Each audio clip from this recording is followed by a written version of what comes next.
yung unang nag-ride ng AirPods mo? Unang nag-ride. Alam mo ba, sa Bicol kagad kami. Oo. Dinaanan niyo yung mga long ride bitukang talaga. manok, gano'n. Oo. Yun kagad.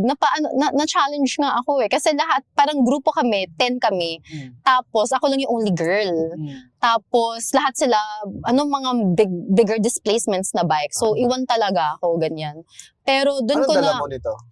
siya, Royal Enfield Himalayan. Yun yung first bike ko, na 400cc.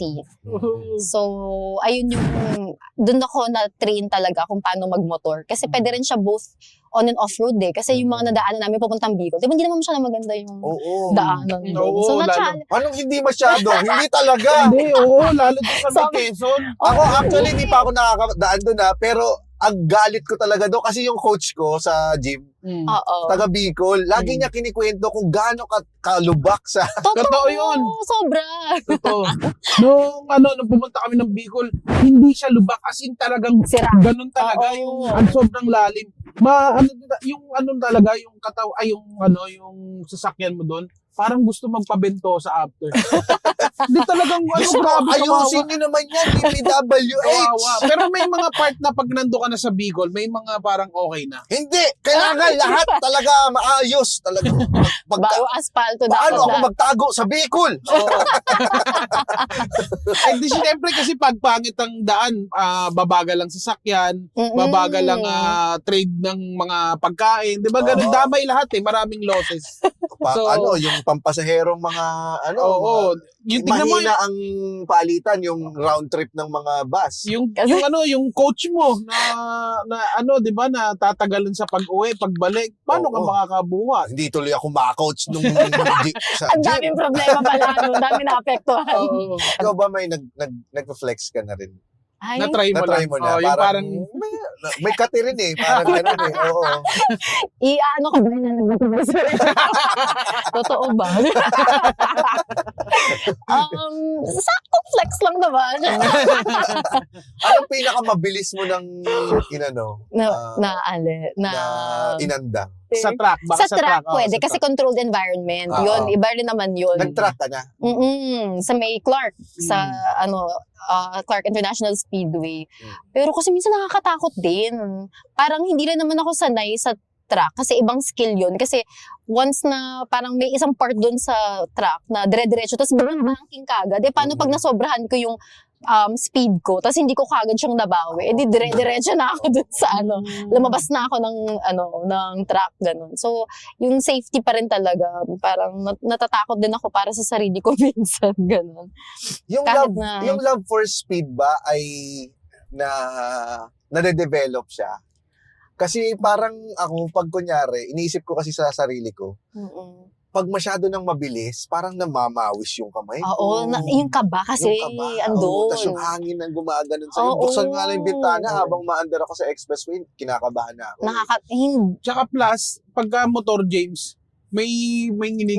Oo, may nag-vibrate. Oo, Tapos may minsan yung vibrate. yung motor mo pa, parang hindi na kaya, masyado nang matulin. Tapos parang nagiging, flimsy na yung motor. Yung parang mafe-feel mo na wobbly na anytime na pwede ka nang tumalsik, gano'n. Ano siya, inborn ba yung love for speed o nade-develop mo siya through time?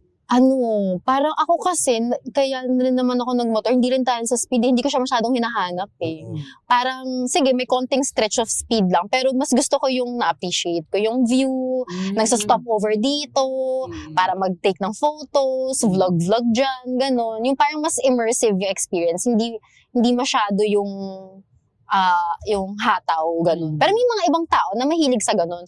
Yung talagang sporty yung mga motor nila, ganyan. Speed junkie. Oo, speed junkie. Speed junkie.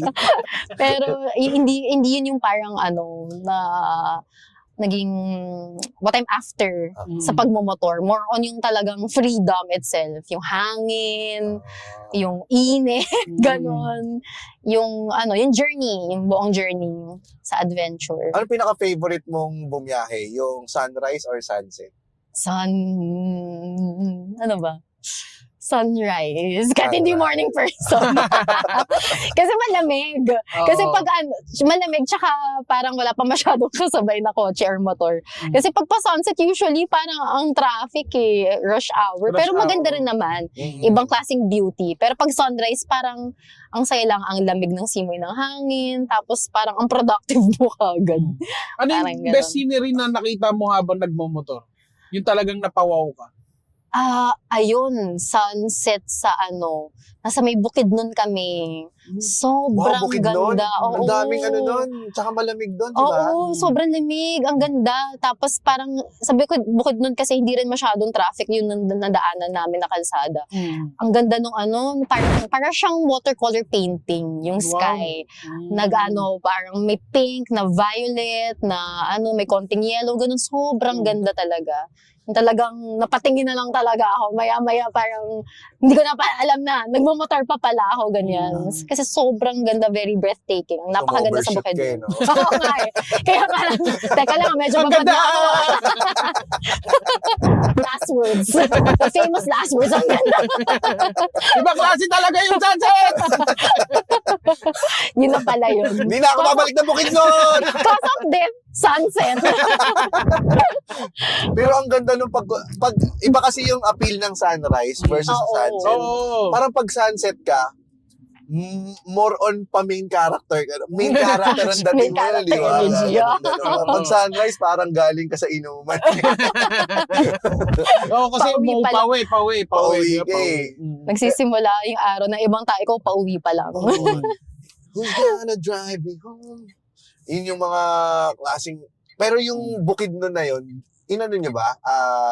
Binahe. Binyahe nyo Binyahe. from Manila. Pinaroro namin yung mga motor papunta sa Jensan. Tapos galing Jensan, nag-ikot na kami. So, saan ba yung ruta namin nun? Jensan, Bukidnon, Cagayan de Oro, nagbohol pa kami. Tapos nag-Siargao, tapos Boracay, tapos Batangas, Port. Tapos nag-ride na ulit pabalik na Manila. Ilang araw So, lahat yun? isang buwan. Ay, Isang buwan namin yun. Grabe. Nung ginawa namin yun nung Feb lang. Oo. Kasama ko yung dad ko. So, ayun yung dream namin together talaga. Makapag-explore muna dito sa Philippines. Kasi, magugulat kayo, ang daming magagandang dito. Ang daming magagandang scenery, ang daming magagandang places na worth visiting talaga dito sa Pilipinas.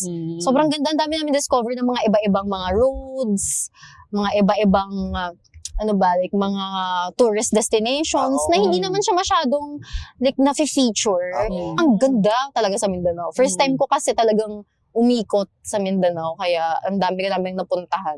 Ang saya nung Saya. appeal nung pagmomotor na pwede mong puntahan yung mga lugar na hindi pinupuntahan ng turista. Na usually na pinupuntahan. Parang nakaka-Pilipino talaga Oo, totoo. Mas lalo mong minahal ang Pilipinas after. Because of that, oo.